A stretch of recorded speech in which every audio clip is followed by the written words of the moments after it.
नमस्कार। आज के मुख्य समाचार इस प्रकार से हैं। ज्येष्ठ पूर्णिमा पर आज श्री अमरनाथ की पवित्र गुफा में प्रथम पूजन होगा। इसमें श्री अमरनाथ श्राइन बोर्ड के चेयरमैन एवं उपराज्यपाल मनोज सिन्हा के अलावा बोर्ड के सदस्यों का शामिल होना प्रस्तावित है। प्रधानमंत्री नरेंद्र मोदी ने कहा कि पहलगाम हमले व ऑपरेशन सिंदूर के बाद आतंकवाद के खतरे को खत्म करने की जरूरत पर बहुदलीय प्रतिनिधि मंडल ने जिस तरह से विभिन्न देशों के सामने भारत के विचार को रखा, उस पर उन्हें गर्व है।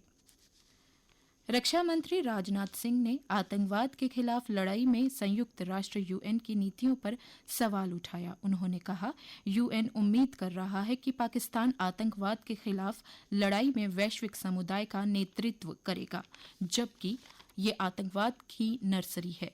रक्षा मंत्री ने कहा, भारत डिफेंस एक्सपो आयोजित कराता रहता है।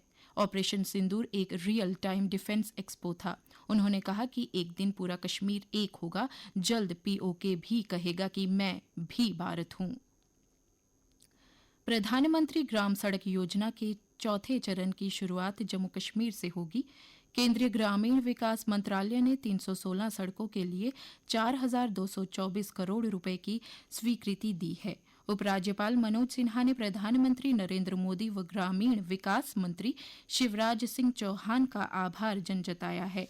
उन्होंने कहा कि 250 की आबादी वाले 390 गांव इस परियोजना के माध्यम से सड़क के साथ जुड़ेंगे। 1,761 किलोमीटर लंबी सड़क ग्रामीण इलाकों के विकास को नई गति देगी। उपराज्यपाल मनोज सिन्हा ने मंगलवार को सोनमर्ग का दौरा किया और श्री अमरनाथ यात्रा की तैयारियों की समीक्षा की। उन्होंने सोनमर्ग मार्केट एसोसिएशन, होटल व्यवसायियों, घोड़े वालों और अन्य सेवा प्रदाताओं के प्रतिनिधियों से बातचीत की। प्रधानमंत्री नरेंद्र मोदी के नेतृत्व में केंद्र सरकार के 11 साल पूरे होने के अवसर पर भाजपा ने प्रदेश भर में व्यापक जनसंपर्क अभियान शुरू कर दिया है। प्रेस वार्ता कर भी भाजपा नेताओं ने सरकार की उपलब्धियों को विस्तार से जनता के सामने रखा। वित्त मंत्री निर्मला सीतारमण ने कल मंगलवार को विनियामकों एवं विभागों से कहा कि वे जिला स्तर पर विशेष शिविर लगाकर बिना दावे वाली जमा राशि को सही मालिकों को वापस लौटाने की प्रक्रिया में तेजी लाएं। पाकिस्तान आतंकी हमलों का दुस्साहस करेगा तो घर में घुसकर मारेंगे, कहा विदेश मंत्री जयशंकर ने। उन्होंने कहा, आतंकवादियों को प्रशिक्षण देकर भारत में छोड़ना नहीं चलेगा। मौसम विज्ञान के क्षेत्र में भारत को बनाना है दुनिया में अव्वल, कहा केंद्रीय गृह मंत्री अमित शाह ने। जल प्रबंधन में अंतरिक्ष प्रौद्योगिकी का हो अधिकतम उपयोग। अब कुछ अन्य समाचारों के साथ मेरी सहयोगी नेहा वर्मा। धन्यवाद फरहीन। संत कबीरदास की जयंती पर उपराज्यपाल मनोज सिन्हा ने दी लोगों को हार्दिक शुभकामनाएं और कहा, संत कबीरदास समाज में भाईचारे, प्रेम, सांप्रदायिक सद्भाव की भावना के प्रतीक थे। संत कबीरदास जी की रचनाएं मानवता के लिए ज्ञान और प्रेरणा का स्रोत हैं।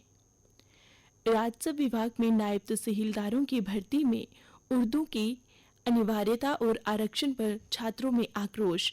उर्दू को जरूरी बनाना जम्मू के युवाओं के साथ सीधा भेदभाव बताया।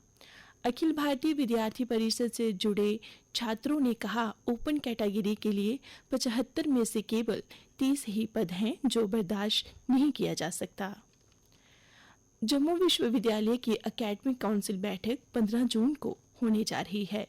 पहली बार ये अहम बैठक ऑफ साइट कैंपस भद्रवाह में आयोजित की जाएगी। इस दौरान शैक्षिक, साहित्यिक, सांस्कृतिक और खेल गतिविधियों का भी आयोजन किया जाएगा। पाकिस्तानी सीमा से सटे गांवों के लिए पहले टूटे घरों की मदद, उसके बाद अब बंकरों का इंतजार कर रहे हैं लोग। केंद्र सरकार बंकरों के लिए देगी मदद। सीमावर्ती जिलों में उपायुक्त के माध्यम से तैयार रिपोर्ट मुख्य सचिव कार्यालय से गृह मंत्रालय को भेजी गई। और अब खेल समाचार। भारत की दिग्गज निशानेबाज इलावेनिल बलारिवान को ISSF विश्व कप में प्रतियोगिता के पहले दिन महिला 10 मीटर एयर राइफल फाइनल में कांस्य पदक हासिल हुआ। 25 वर्षीय इला वेनिल ने 231.2 अंक के साथ तीसरा स्थान हासिल किया। वेस्ट इंडीज के बल्लेबाज और सफेद गेंद के प्रारूप में कप्तान रह चुके निकोलस पूरन ने 29 वर्ष की उम्र में अंतर्राष्ट्रीय क्रिकेट से लिया संन्यास। निकोलस पूरन ने IPL के इस सत्र में लखनऊ के लिए बनाए 524 run. Race walker Priyanka Goswami ने 10 किलोमीटर की पैदल यात्रा में इस सत्र की पहली जीत हासिल की। पुरुषों की 35 किलोमीटर रेस वॉक में संदीप दूसरे और राम बाबू तीसरे स्थान पर रहे।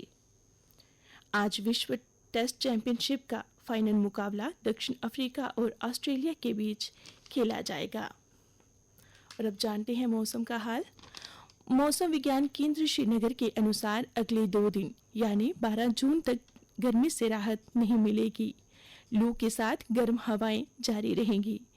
13 व 14 जून को जम्मू संभाग के कुछ हिस्सों में बारिश के साथ 40 से 60 किलोमीटर की रफ्तार से हवाएं चल सकती हैं। तापमान जम्मू संभाग में कल का अधिकतम तापमान 44.4 डिग्री सेल्सियस और न्यूनतम 28.1 डिग्री सेल्सियस रिकॉर्ड किया। आज सूर्यास्त 7:40 पर और कल सूर्योदय 5:25 पर होगा।